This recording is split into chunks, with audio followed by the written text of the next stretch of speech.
दोस्तों, आज मैं आप सबको सोमवार व्रत कथा सुनाने जा रही हूँ।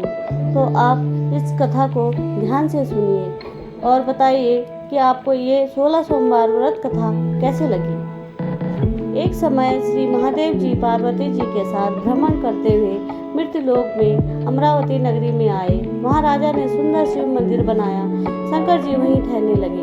एक दिन पार्वती जी शिवजी जी से बोली, नाथ आओ आज चौसर खेले। खेल प्रारंभ हुआ। उसी समय पुजारी जी पूजा करने को आए। पार्वती जी ने पूछा, पुजारी जी बताइए जीत किसकी होगी।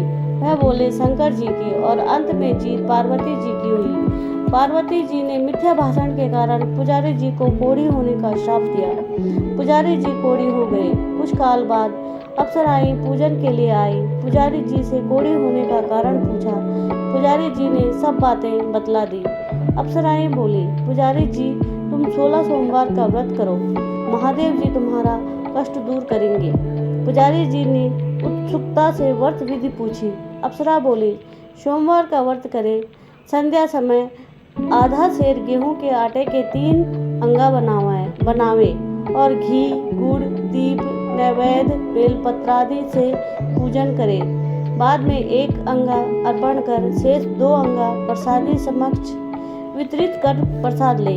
इस विधि से 16 सोमवार का 7वें सोमवार को पाव सेर गेहूं के आटे की बाटी का चूरमा बनाकर भोग लगाएं, बांट दे, फिर सुकुटुंब प्रसाद ग्रहण करे। ऐसा करने से शिव जी तुम्हारे मनोरथ पूर्ण करेंगे। यह कहकर अप्सरा स्वर्ग को चली गई। पुजारी जी यथाविधि व्रत का रोग मुक्त हुए और पूजन करने लगे। कुछ दिन बाद शंकर पार्वती जी फिर आए। पुजारी जी को कुशलता पूर्वक देख पार्वती जी ने रोग मुक्ति का कारण पूछा। पुजारी जी के कथनानुसार पार्वती जी ने व्रत किया। फलस्वरूप अप्रसन्न कार्तिकेय जी माता के आज्ञाकारी हुए। कार्तिकेय जी ने भी पार्वती जी से पूछा कि क्या कारण है मेरा मन आपके चरणों में लगा है। पार्वती जी ने यही व्रत बताया। कार्तिकेय जी ने भी व्रत किया। फलस्वरूप बिछड़ा हुआ मित्र मिला। उसने भी कारण पूछा। बताने पर विवाह की इच्छा से यथाविधि व्रत किया। फलतः वह विदेश गया। वहाँ राजा की कन्या का स्वयंवर था। राजा का प्रण था कि हथनी जिसको माला पहनाएगी उसी के साथ पुत्री का विवाह होगा। वह ब्राह्मण भी स्वयंवर देखने की इच्छा से एक ओर जा बैठा। हथनी ने माला इसी पंडित को पहनाई। धूमधाम से विवाह हुआ। तत्पश्चात दोनों सुख से रहने लगे। एक दिन राजकन्या ने पूछा, नाथ आपने कौन सा पुण्य किया जिसने राजकुमारों को छोड़ हथनी ने आपका वरण किया। ब्राह्मण ने 16 सोमवार का व्रत विधि बताई। राजकन्या ने सत्पुत्र प्राप्ति के लिए व्रत किया।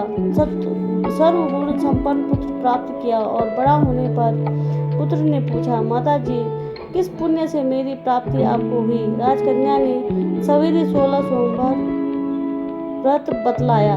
पुत्र राज्य कामना से व्रत करने लगा। उसी समय राजा के दूतों ने आकर राजकन्या के लिए वरण किया। आनंद से विवाह संपन्न हुआ। राजा के देवलोक होने पर ब्राह्मण कुमार को गद्दी मिली।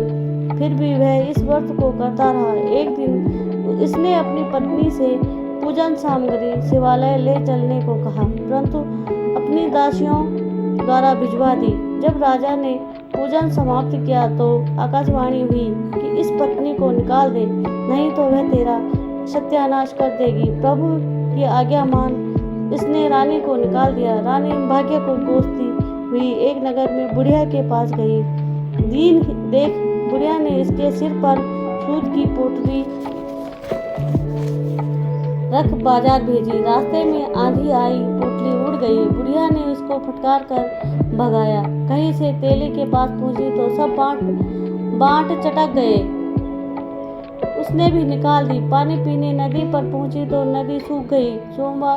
सरोवर पर पहुंची तो हाथ स्पर्श होते ही जल में कीड़े पड़ गए। उसी जल को पी आराम करने के लिए जिस पेड़ के नीचे जाती वही सूख जाता। वन और सरोवर की यह दशा देख ग्वाले से मंदिर के गोसाई के पास ले गए। यह देखकर गोसाई जी समझ गए कि कुलीन अबला आपत्ति की मारी हुई है। धैर्य बांधते हुए